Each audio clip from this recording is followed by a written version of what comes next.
Hi everybody. So I decided to do my behavioral intervention plan on this boy that I tutor. I have been tutoring him probably for the last 2 years. This is going to be my third year tutoring him now. This is the third school year. He is in second grade and he's in a general education class, and I tutor him once a week, and he lives at home with his mom, dad, and his sister. He does have a lot of family members that go in and out, and it could get a little bit distracting, but he's very good at making it not distracting. He's very good at staying focused. He doesn't let that bother him or get to him in any way, which is great.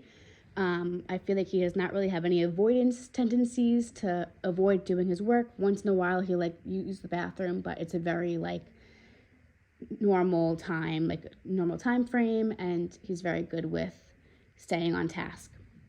So the one thing that I've noticed that he struggles with the most is his reading fluency. He's very choppy sometimes with his reading and doesn't fluidly read. He is very good with his reading comprehension. If I ask him a question or a few questions after the text, he never has any issues with answering them. He knows them usually automatically.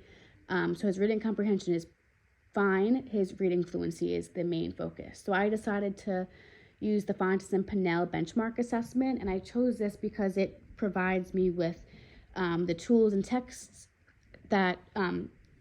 to observe what reading behaviors that this child will display and exude.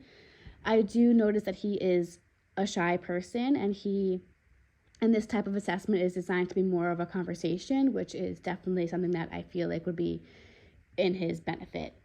So assessment plays a major role in education. It helps teachers, it helps not only the student know what he's supposed to work on or she's supposed to work on, but it also helps the teacher. It helps the teacher form their instruction. So if they notice that there was a test that the students didn't do very well on, she can maybe go back and reteach certain ideas that the students were struggling with. It's definitely a very telling factor of what he or she can do to help their students.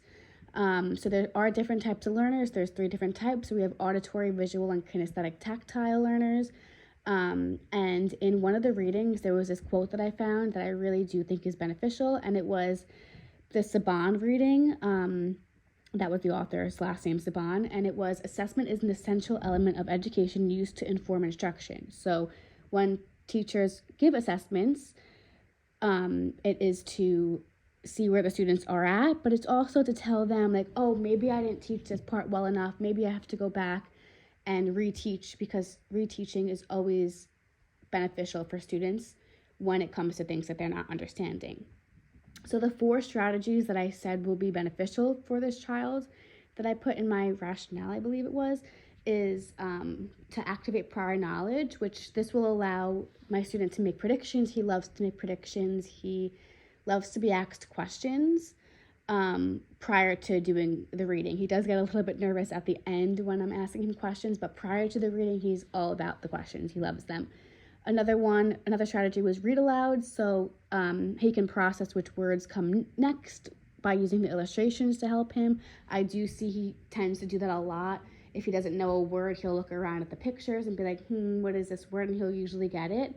And I also do tend to notice that he makes up some words sometimes. Yes, the word does make sense most of the time that he's reading, that he's making up in place of that word, but it's not the word that's written. So I always have him stop and go back, and I'm like, is that really what it says? Just so he has an idea of what he's supposed to be really reading and focusing on what he's supposed to be reading.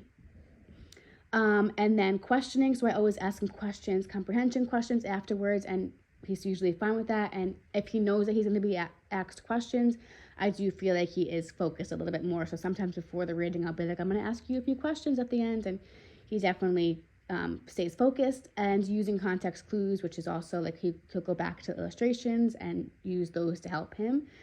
I also feel like sight word cards or sight word lists, I go over those daily with him, and I tell his parents to also try to go over those daily with him because they're the most common words that he's going to see in most of his texts.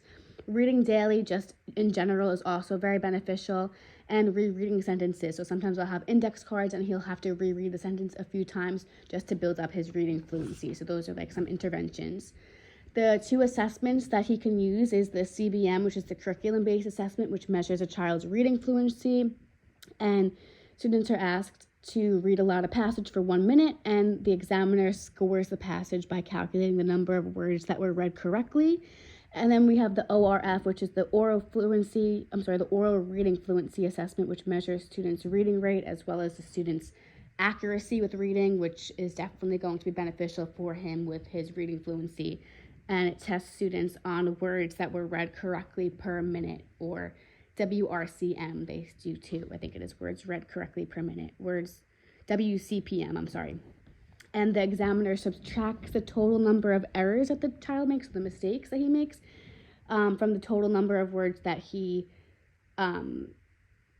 total number of words that were read in the span of a minute. So there's also, those are the two other assessments, the CBM, which is the curriculum-based measurement, and the ORF, which is the oral reading fluency.